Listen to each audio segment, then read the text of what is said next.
ایک بار ایسا ہوا، حضرت سیدنا عبداللہ بن مسعود رضی اللہ تعالیٰ عنہ کے سامنے ایک مسئلہ پیش ہوا۔ وہ مسئلہ کیا تھا کہ کانا زوجہا، کہ ایک شخص نے نکاح کیا، اتیا فی امرأۃ تزوجہا رجل فلم یسمی لہا صداقہ فمات قبل ان يدخل بها، کہ ایک شخص نے نکاح کیا لیکن اس نے حق مہر متعین نہ کیا۔ نکاح تو کیا لیکن حق مہر متعین نہ کیا، اور ان کے درمیان ابھی خلوت بھی نہ پائی گئی، یوں کہہ لیں کہ ابھی رخصتی بھی نہ ہوئی، شادی بھی کی لیکن حق مہر متعین نہیں کیا، اور لڑکی کی رخصتی بھی ابھی نہیں ہوئی۔ وہ شخص فوت ہو گیا، مسئلہ پیش ہوا حضرت سیدنا عبداللہ بن مسعود رضی اللہ تعالیٰ عنہ کے سامنے کہ اب اس کا کیا حل کیا جائے۔ حل تجدون فیہا اثارا، کہ بھی کیا رسول اللہ صلی اللہ علیہ وسلم کے سامنے کوئی ایسا مسئلہ پیش ہوا تھا، اس کی کوئی نظیر، کوئی اس قسم کا ملتا جلتا مسئلہ؟ تو لوگ کہنے لگے کہ اے عبداللہ، ہم نے تو کوئی ایسا مسئلہ نہیں دیکھا۔ اب جو مسند احمد کی روایت ہے اس میں یہ الفاظ ہیں کہ وہ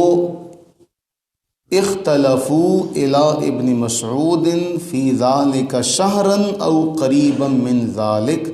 فقالوا لا بد من ان تقول فیہا، وہ کہنے لگے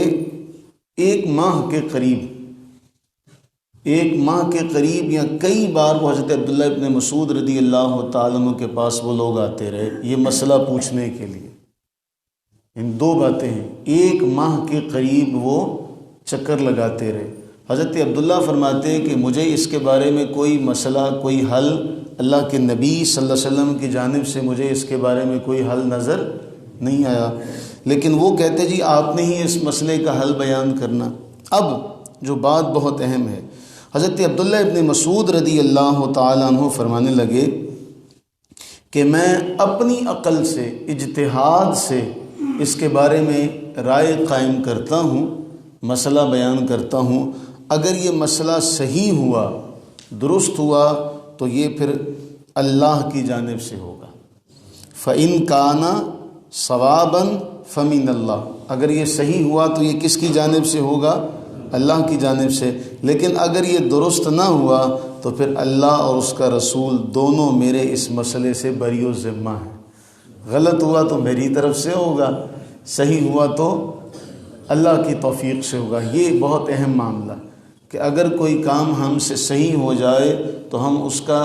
کریڈٹ خود لیتے ہیں، ہماری اپنی عقل نے کیا۔ حضرت عبداللہ فرماتے ہیں کہ اگر یہ صحیح ہو گیا تو یہ کس کی طرف سے ہوگا؟ اللہ کی طرف سے ہوگا، اور اگر یہ وَإِن يَكُنْ خَطَأً، اگر یہ غلطی پر ہوا تو پھر یہ میری طرف سے ہوگا، پھر اللہ اور اس کا رسول جو ہوں گے وہ اس سے بری ہوں گے۔ اب آپ نے مسئلہ بیان کیا، فرمایا یہ جو شخص ہے یہ مہر مقرر کرنے سے پہلے فوت ہو گیا، اب اس عورت کے بارے میں فرمایا کہ اسے میراث بھی ملے گی، اسے میراث ورثے سے حصہ، ترکے سے حصہ بھی ملے گا،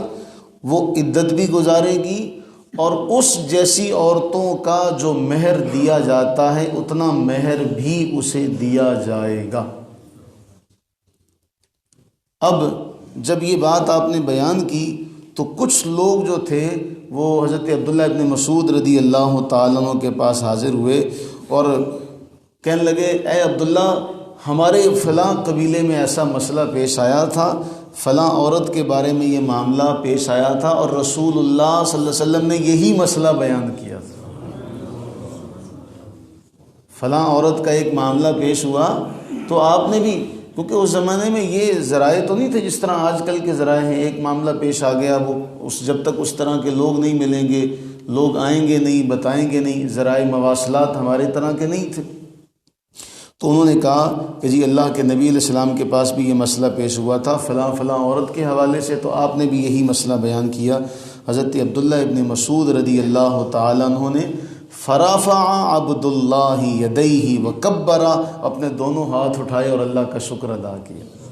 کہ اللہ تعالیٰ نے درستگی کی طرف رہنمائی فرمائی۔ اب اس حدیث سے کتنی باتیں نکلتی ہیں کہ ہم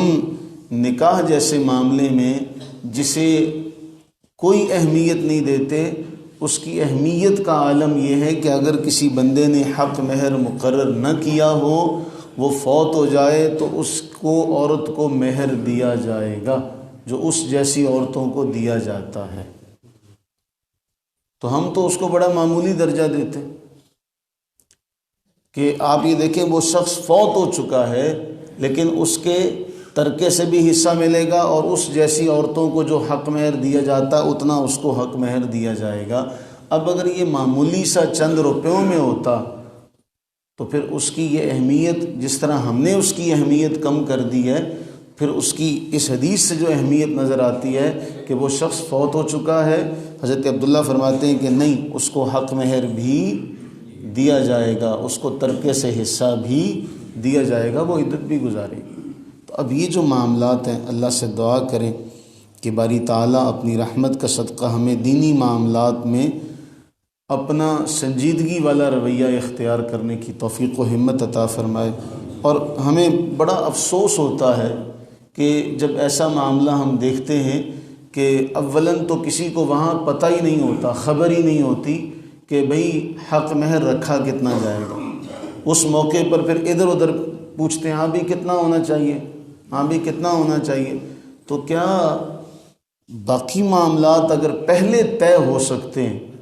کہ لاگی نے لاگ کتنے لینے ہیں، تم نے یہ کام کرنا ہے، تم نے یہ رسم کرنی ہے، اتنے پیسے لیں، یہ سارے آپ بیٹھیں بتائیے ایسا ہوتا ہے کہ نہیں ہوتا؟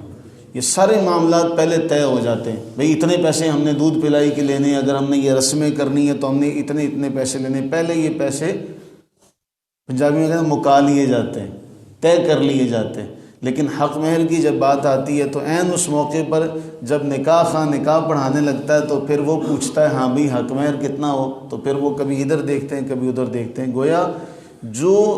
اہم ترین معاملہ اور اہم ترین مسئلہ ہے اس کے بارے میں نہ اس گھر نے کوئی ترجیح دی ہے نہ اس گھر نے کوئی ترجیح دی ہے۔ اب آ جا کے پھر وہ کم سے کم پر وہ ترجیح دی جاتی ہے، گاڑی سجائی جاتی ہے، گاڑی رینٹ پر لی جاتی ہے، بینڈ باجے والے جو لوگ بلا لیتے ہیں، یہ سارا جو انتظام کیا جاتا ہے کیا یہ روپیوں میں ہوتا ہے، چند روپیوں میں ہوتا ہے؟ یہ ہزاروں روپیوں میں ہوتا ہے،